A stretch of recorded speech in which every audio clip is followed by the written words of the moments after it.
Hello mga idol, ito yung vlog number 78 at ituturo ko sa inyo kung paano tayo magtanim ng cuttings. At marami kasi nagtatanong about cuttings ng tugas at kung ano ba ang dapat natin kunin na cuttings. Hindi basta kukuha lang tayo ng cuttings ng tugas kasi syempre dapat lagi nakaprepare ang ating cuttings bago tayo magtanim. Hindi yung basta kukuha ka lang ng cuttings at itatanim. Although pwede naman kasi ang lang naman natin is mabuhay yung tugas, pero siyempre, doon na tayo sa tama na ano ba yung dapat natin kunin na sanga at yung prepare ng mga nodes at kinakailangan din dapat may tapering na. Mas maganda kung mayroon na tayong makuhang cuttings ng tugas na may movement and tapering para kung sakali mabuhay siya, pwede natin siyang pa-wild din. Then pag nag-wild, makukuha natin yung mismong sayaw ng trongko na gusto natin kagad sa kanya. Hindi kagaya ng tuwid na cuttings. Ang problema doon kapag tuwid lang din siya pag lumaki. So, yung sinasabi ko na yon, ang pinakamahalaga na matutunan natin sa paggawa ng cuttings, kailangan natin makuha sa cuttings ay yung marami na kagad nodes na sunod-sunod para meron tayong pwedeng pagpilian in case na mabuhay na siya, magsushoot yung mga nodes, then magiging branches or kaya ay gagawa tayo ng tapering na tinatawag natin na malaki, papaliit. May mga tugas ditong mga naka-wild. Ngayon ay bago ko sila putulin ay ipapakita ko sa inyo kung paano tayo gumawa ng cuttings na sinasabi ko. So tara mga idol. So marami kasing naka-wild dito sa akin na mga tugas. Ayan, papalubog na yung araw. So kagaya nito, ito pwede natin itong kuhanan ng cuttings. Pero syempre, ang tugas kasi ay maraming variety. So iba-iba ang tugas. So pipili tayo na maganda ang dahon ng tugas.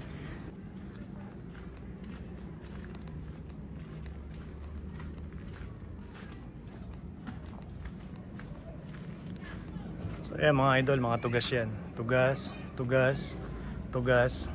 Yan, tugas. Yung apat na hilera na yan, puro tugas yan.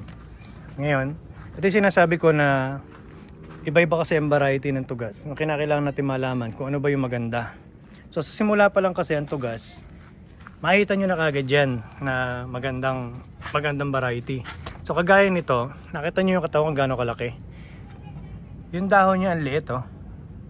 So dyan pa lang makita natin na itong variety ng tugas na to ay nagpakita kagad siya ng maganda. Yung dahon niya is pumipino, ayun oh. Diba? So ito yung magandang variety ng tugas. Ngayon kukuha tayo ng cuttings at ipapakita ko sa inyo kung paano kumuha ng cuttings. So kagaya nito, kukuha na natin to ng cuttings at ito yung bubuhayin natin.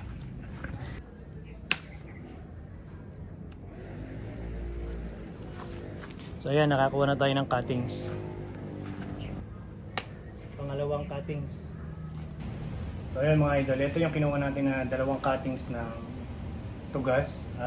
Tuturo ko sa inyo paano ko kumuha ng cuttings. So ito yung tinatawag na nodes. Ayan. Yung may dahon na yan mismo, wala pa siyang sanga.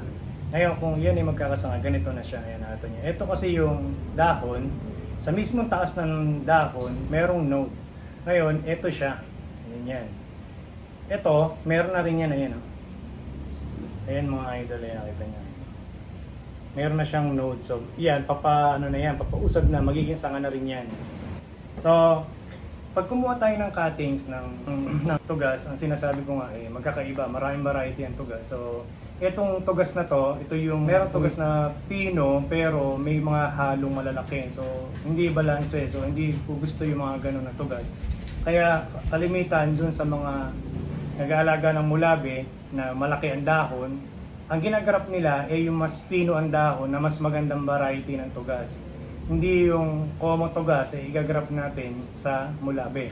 Kasi sayang naman yung effort natin kung hindi pang magandang variety ng tugas ang ilalagay natin sa mulabe.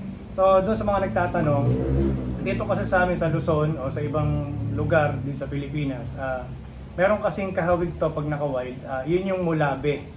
Mulabe siya. Ito naman ay tugas from Jensan. So dito sa amin, meron sa amin dito mulabe. Sa parteng Ilocos naman, ang tawag nila is sagat. Sagat ang tawag nila. Ngayon, sabi ko nga, yung mga mulabe, sagat, ang ginagawa nila is ginagrap nila ng tugas at kinakailangan piliin natin yung magandang variety para hindi sayang effort at kung sakali mabubuo na natin siya, maganda ang kalalabasan, di ba? Ito ay concave cutter. So, kaya siya tinawag na concave. Pansin nyo yung pinakabutas ay parang cave. Di ba? Hindi siya bilog. Medyo nakatatsulok siya ng konti papunta sa taas. Ngayon, ang paggamit ko nito, hindi siya pag ganito. So, baliktad.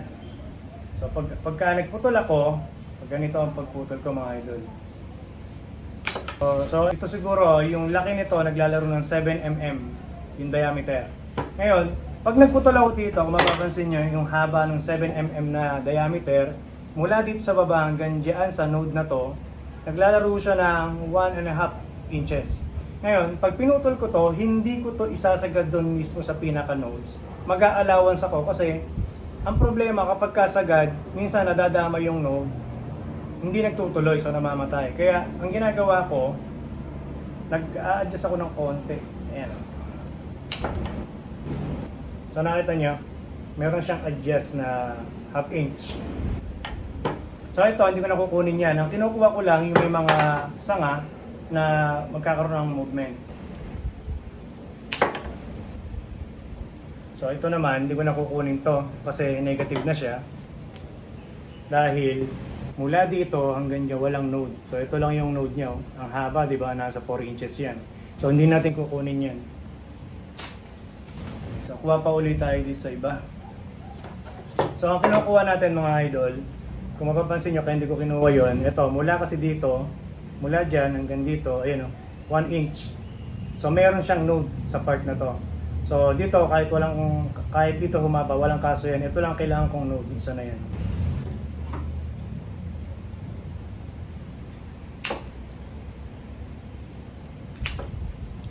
So, ayan o, tinan nyo, ang haba din ng isa na to. Wala din, di ba? At least nasa 1 inch. So wala na to mga idol.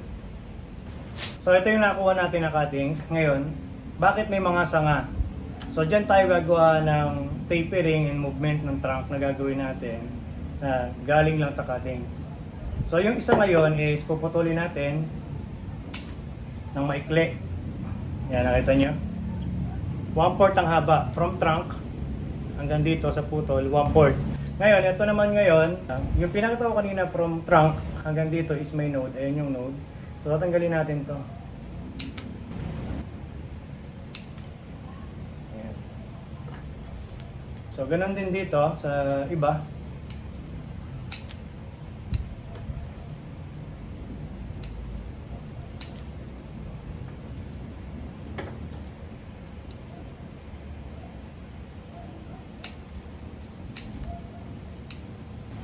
So ito yung nakuha natin ng 4 na cuttings na gagawin natin sustainable bonsai. So ngayon kailangan natin ng gamot. Lalagyan natin ng gamot tong pinagputulan tsaka ito. Pero yung ilalim di natin lalagyan ng gamot kasi yung gamot na to nakapagpapahilom kagad siya kasi yung mismong putol sa ilalim na yan, yung mga gilid na yan, once na nilagyan natin to ng gamot, hindi mabubuhay ito. So ang nilalagay lang ng gamot itong taas tsaka ito, yung mga pinagputulan natin. So, ang gamit kong gamot ay ito. So, sa Japan to mga idol. Ngayon, kung gusto niyo bumili nito kay Formosa Garden, ang presyo nito ay ang presyo nito naglalaro ng mga nasa 950 yata o 980 ang presyo nito. Ngayon, kaya siya mahal, talaga naman epektibo. So, anti-fungus siya, tsaka sa mga bacteria. Basta meron siyang nakahalong ingredients para talaga sa bonsai. So, ginawa ito para sa bonsai talaga. So, ito naman, same lang din sila. Ito ay sa harvest naman nabibili. Medyo kamurahan lang ang presyo nito compare dito. Ang presyo nito naglalaro ng mga 550 ang isa. So ang gagamitin naman natin na pambabad dito, so bago natin to itanim is bababad muna natin. Ito yung gagamitin natin na rooting hormone. So B1, yan. Hindi ko alam kung Japan to o Taiwan. Green Orchids Company. So ito yung ginagamit ko na although mahal pero mas maganda. Ngayon, meron naman nabibili sa Shopee nito na B1. So maganda rin 'yon. Ang presyo nun is 100 pesos, isang garapa yung ganyan kalaki. So kung wala kayong ganito, pwede na yung B1. Mas gusto ko yung B1. Hindi kasi gumagamit ng Hormex or Anaa. So yun ang ginagamit ko yung mga B1. So kumuha lang tayo ng konti. Ayan. Tapos ilalagay nyo doon sa mismong putol.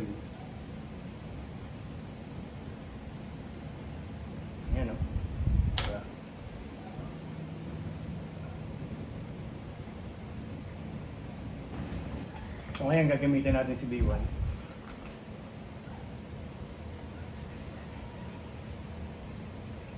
Konting-konti lang kasi konti lang naman yan. Bababad muna natin siya ng 30 minutes bago natin siya itanim.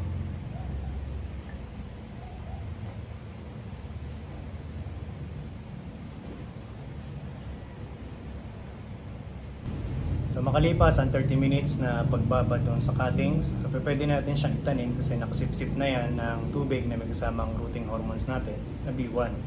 Ngayon, ito yung gagamitin natin na medium. So yung medium po na to ay binista ito na reverse sun. So ang laki niya ay, ayun ang laki niya mga idol. Reverse sun. So yung binista, yung ginamit natin pambistay dito, yung size niya.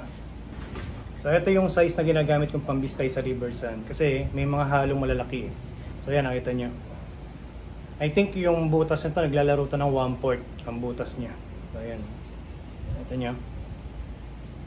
So pasok diyan ang 4mm or 3.5 mm na size ng wire. So ayun yung ginagamit kong pambistay dun sa reverse sun. So tapos meron akong hinalo dito na isa pang yung pumice na tinatawag, granules siya. So yung pinaka-pino ng small, medium, large, yung mismong small na pumice o tinatawag natin na matanghito. So yun yung ginagamit yung pang mix. So ang mixture nito ay 4:1. 4 na reverse sun and 1 scoop ng pumice. So doon ngayon sa pagbuhay ng cuttings, pwede naman pure reverse sun lang kung wala kayong pumice. Ito naman materialis pa lang naman na gagawin natin, hindi pa naman to bonsai. Kahit nasabihin natin na buhay na siya o gagawin natin siya sa tigi-tigi isang paso, walang kaso yan kahit na purong reverse sun yan o purong pumice yan. Kung ano lang yung available sa inyo, okay lang yan. Kasi materialis pa lang naman yan. So doon lang naman tayo nagseselan pagdating na sa training, inapat na siya na gagawin nating material for bonsai. So gumagamit na tayo dyan ng akadama na pang moist, pang hold ng tubig. Hindi kagaya nito kasi ang pumice sa obserbasyon ko, madali siyang matiyo, madali siyang madry kapag ka pumice. Pero pagka pangbuhay lang naman ng cuttings, walang kaso yan. So gagawin pa lang naman niyang materialis na cuttings, kaya walang kaso yon. Pero dun nga sa sinasabi ko, kapag ka pabuo na o gagawin natin siyang materialis, pambonsai talaga, nasakto na yung gusto nating katawan. So doon na tayo magseselan, gagamit na tayo ng akadama para pang hold ng tubig. So yung 4 na kinuha natin ay 4 lang din naman na butas. 1, 2, 3, 4. Okay. So ito na siya mga idol. So itatanim natin to hindi pa tayo. Pa-istlan. Ayan. So bakit pa-istlan? Kasi ito yung tinanim natin. Yung isang sanga naka 45 na siya, di ba? So pagdating ngayon dyan sa material natin, once na nabuhay natin yan, may movement na kagad tayo, di ba? Hindi gaya nung nakatayo, ang mangyayari parang paway yan. Parang paway na gano'n, di ba? So gagawa tayo ng informal upright material na dyan mismo magmumula sa design na yan.